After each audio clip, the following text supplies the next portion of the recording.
Let's talk Bukayo Saka. You guys know how I love this kid. He's probably arguably my favorite player right now at the moment, not just in my Arsenal, in world football. This guy, just because he's so effective and he's Nigerian.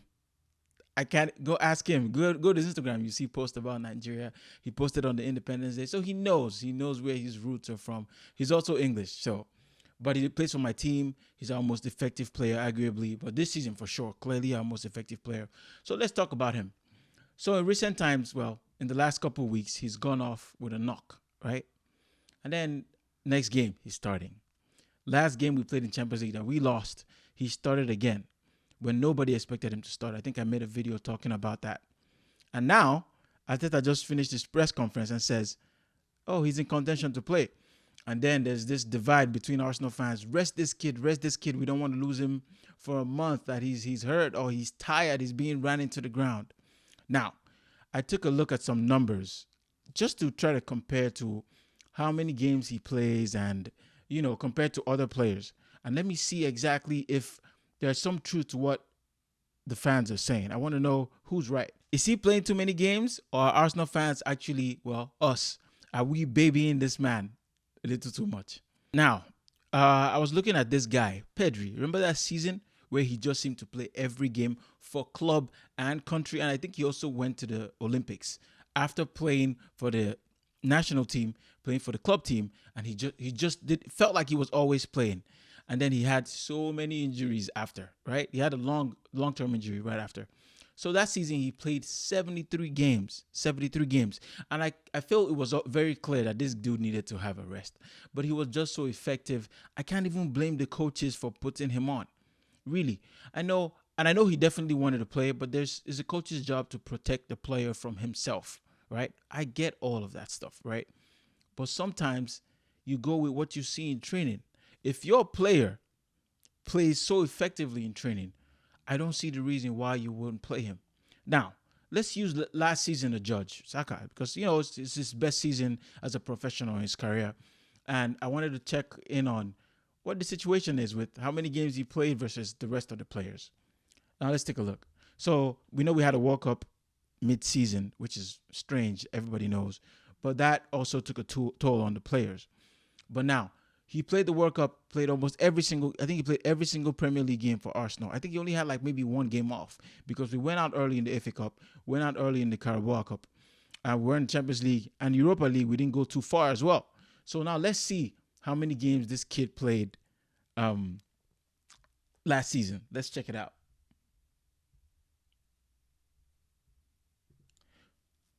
So my source is Athletic today.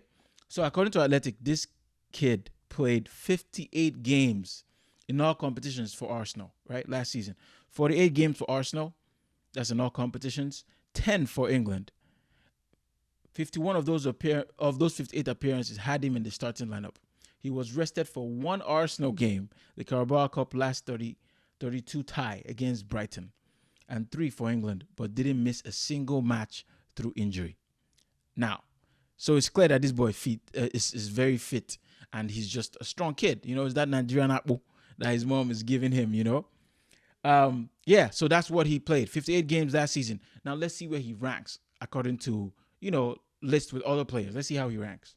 So according to Transfer Market, the player who played the most games last season was Bruno Fernandes. And he played a total of 70 games. 70 games. Am I seeing that correctly? Yes, 70 games, Bruno Fernandes. He played 59 for his club, Manchester United, and 11 international matches for Portugal. Now, so 70 games, that's 12, my math correct, 70 minus 58, 12 games more than Bukayo Saka. Now, let's see where Bukayo Saka ranks in, professional football players. Let's see where he's listed on. So you don't find Bukayo Saka until you hit the third page of this list according to Transfer Market. And he's number 71. He's ranked 71st place in terms of how many games were played by a professional football player last season. Now, I know the argument that he's been getting kicked. He gets kicked all the time. We know he's probably our most fouled player in the lineup every time. We see these things, right? But who sees him day in, day out during training? Mikel Arteta, the coaching staff, the physios. Now, I find it hard to believe that they will put this man on the football pitch knowing that he's really hurt. Today he said that they will assess him again tomorrow during training and then they'll see where he's at. I think that's fair. We don't know what happened to him during the Lens. Actually, we know what happened to him during the Lens game, and it was unrelated to what happened to him last weekend during the other game, during the Premier League game that we played. It was a different injury. So this is a whole new different thing. It's not like he's getting injured in the same way, in the same, some muscle injuries, keeps getting the same muscle injury. It's not the same. I don't think we as fans know better than Mikel Arteta and his coaching staff and the medical team at Arsenal. And I promise you, we don't want to see him more fit than these guys who actually need him because their jobs are on the line. We're fans. We're not going anywhere. We just want the clout and the bragging rights when we win a game or win a trophy or whatever it is. But these people actually depend on Bukayo Saka's fitness. And trust me, we don't know better than him that if he gets seriously injured, we lose him for a long time as fans. But Arteta loses him for longer in his heart because he could actually get fired and lose his job. I think we need to just, understand that these men are athletes. Their muscles are, probably taken care of the most in all of the world. So we should trust Arteta and his coaching staff a little more. If I see him play against Man City, I will be very happy because they're our most effective player. I was even of the opinion before I did a little digging. I was of the opinion that he needs a little bit of a rest, but we need this man. And if he's able and willing, obviously, while being checked out by the coaching staff and the medical team, I don't see why we shouldn't all be happy and just enjoy that he's here. Be grateful that he's available. Not just, talking on social media saying, why is he starting? Arteta doesn't want to ever let him rest. I've seen plenty funny memes. They're hilarious. I'm not going to lie. But yeah, that's my take on the Bukayo Saka situation. Let's trust the manager. Let's trust the medical staff at Arsenal. And let's also trust Saka.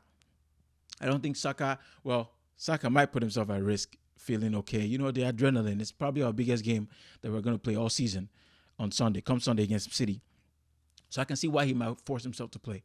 But if the medical team clears him, we don't have a choice. We got to trust and back the manager and back the player. Come on, Arsenal. I'll be back with my review of the Premier League games this weekend. Peace.